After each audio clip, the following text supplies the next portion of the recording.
कालू जी, मेरा मन कर रहा है कि यह जंगल सभी पक्षी छोड़कर चले जाए और इस जंगल के सारे सामान हो जाएं। गोरी, ऐसा हो मैं अपनी माँ के पास जाता हूँ। मेरा मन का दिमाग बहुत तेज है, उससे कोई हल निकल जाएगा। वही है जो इस मुश्किल से निकल सकती है। तुम्हारी माँ जी सब कुछ कर सकती है। बात तो ठीक है। फिर वह अपने माँ के घर चले जाता है। माँ जी, मैं और कालू जी चाहता हूँ जंगल के सभी पक्षी छोड़कर चले जाए जंगल को और हम दोनों राजप्रा इस जंगल पर। इसलिए मैं मर्जी आपसे सलाह लेने आए हूँ। तुम दोनों चाहते हो जंगल के सारा फल और अनाज हमें चाहिए। हाँ माँ जी, मैं ऐसा ही चाहता हूँ। जाकर सभी पक्षियों को ये बता दो कि जंगल में बहुत बड़ा तूफान आने वाला है।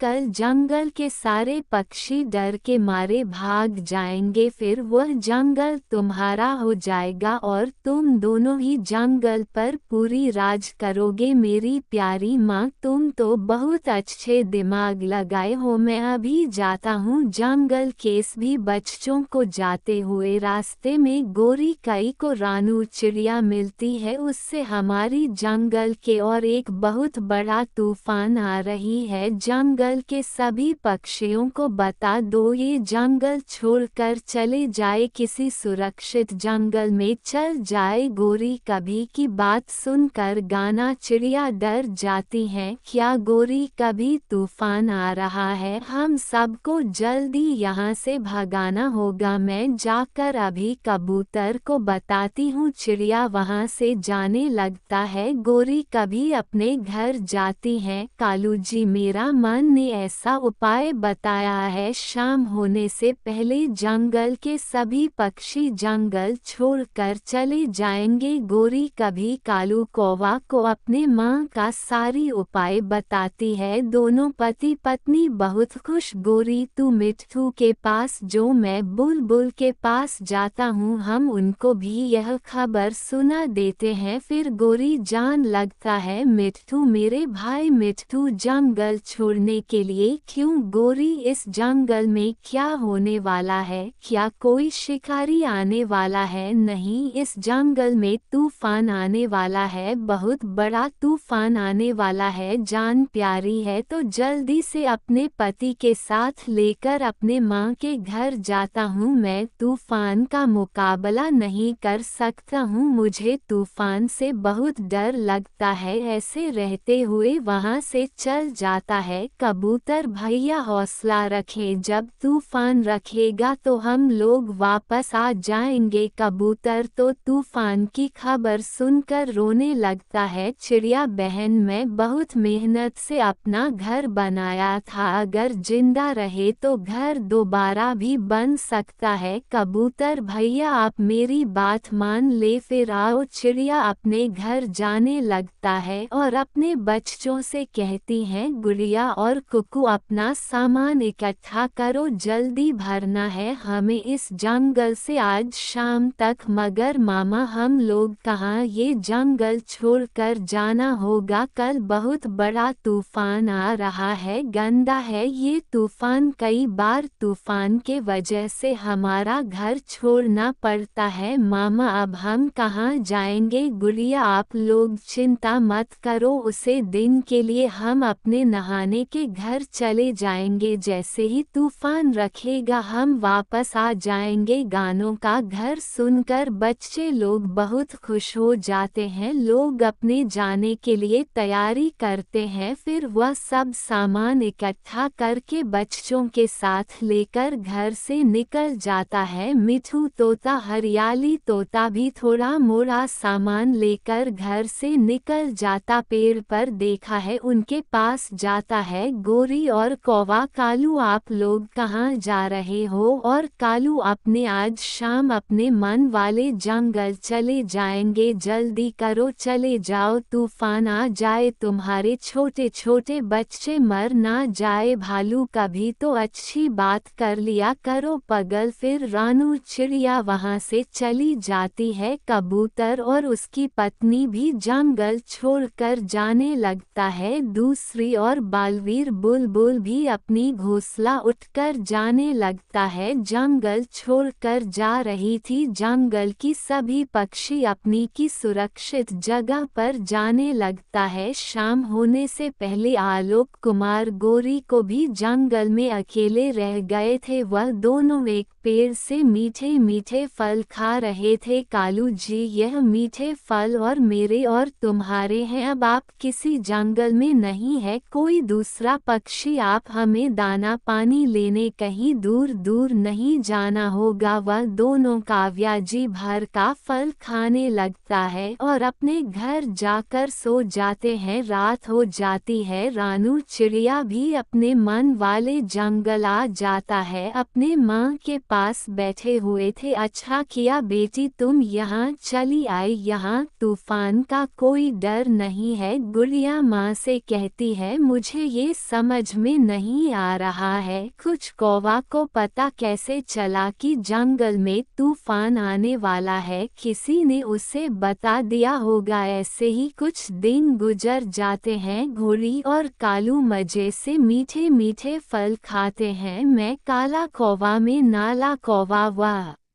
दोनों फल खाता रहता है। कई कई गौरी कवि, कालू जी मुझे बहुत खुशी मिल रही है। हर समय मीठे फल से मुझसे लड़ाई करते रहता है। अब कोई नहीं है जो हमसे लड़ाई करेगा। रात हो जाती है। जंगल में बहुत ज्यादा तूफान बारिश होने लगता है। बारिश के साथ साथ तेज तूफानी हवा चलने लगती है। कौवा का घर हवा से झूल रहा था। उनका घर टूटकर गिर जाता है। कौवे बहुत मुश्किल से अपनी जान बचाते हैं। कालू पति की तूफान तो सच में आ गया है, अब हम क्या करेंगे? गोरी पक्षियों से हमने तो झूठ बोला था, ये सच कहाँ से हो गया? वह पक्षी बस कर दो, जंगल छोड़कर चले गए और हम दोनों तूफान में फंस गए हैं। जो तेज हवा कालू कौवे को उड़ा कर ले जाता है। कालू कांटेदार पर टकरा कर झाड़ियां में फंस जाता है। गोरी कभी भी तेज हवा के कारण एक कांटेदार में फंस जाता है और वह दोनों रोने लग जाता है। मेरे कालू भतीजी आप कहाँ हो? घोड़ी मुझे बचा लो, मेरा पंख टूट गया है, मैं और नहीं उड़ सकता। मैं झूठ बोलने की बहुत बड़ी सजा मिली है। अगर कोई दूसरा पक्षी होता तो हमारे जरूर मदद करता। हम किसी दूसरे पक्षी को मदद के लिए पुकार भी नहीं सकते हैं। बारिश और तेज हवा उन दोनों को जान ले लेती है। वह दोनों बारिश के पानी में भीग कर मर जाते हैं। देखा झूठ बोलने का नतीजा। ये कहानी आपको कैसी लगी? अच्छी लगी हो तो लाइक शेयर सब्सक्राइब करना